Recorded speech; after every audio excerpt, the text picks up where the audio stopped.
चरितं देवदेवस्य महादेवस्य पावनम् अपारं परमोदारं चतुर्वर्गस्य साधनम्।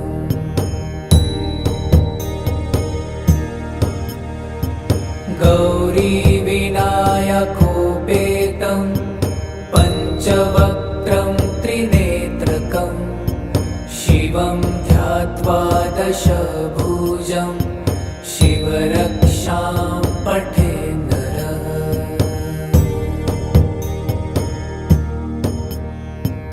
गङ्गाधरः शिरः पातु भालमर्धेन्दुशेखरः नयने मदनध्वंसी कर्णुसर्पविभूषणः।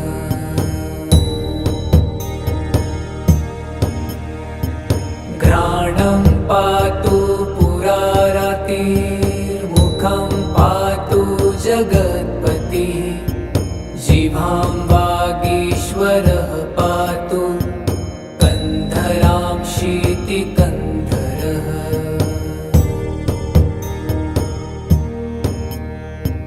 श्रीकण्ठः पातु मे कण्ठं स्कन्धो विश्वधुरन्धरः भुजौ भूभारसंहर्ता करौ पातु पिनाकधृक्।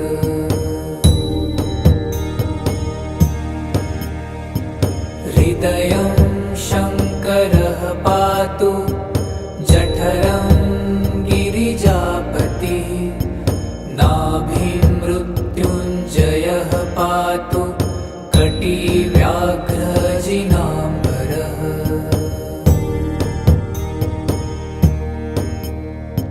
सद्धिनी पातु दीनार्त शरणागतवत्सलः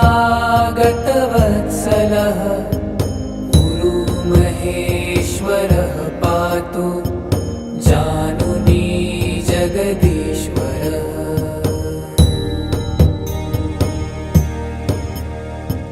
जङ्घे पातु जगत्कर्ता गुल्फौ पातु गणाधिपः चरणौ करुणासिन्धु सर्वाङ्गानि सदाशिवः।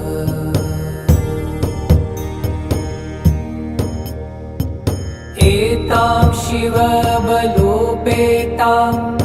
रक्षां यः सुकृती पठेत् स भुक्त्वा सकलान् कामान् शिवसायुज्यमाप्नुयात्।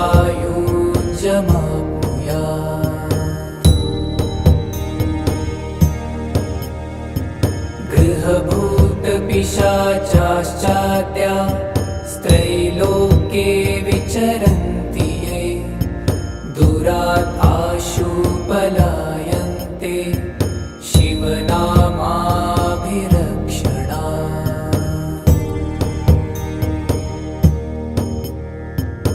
अभयं करनामेदं कवचं पार्वतीपतेः भक्त्या बिभर्ति यः कण्ठे तस्य वश्यं जगन्त्रयम्।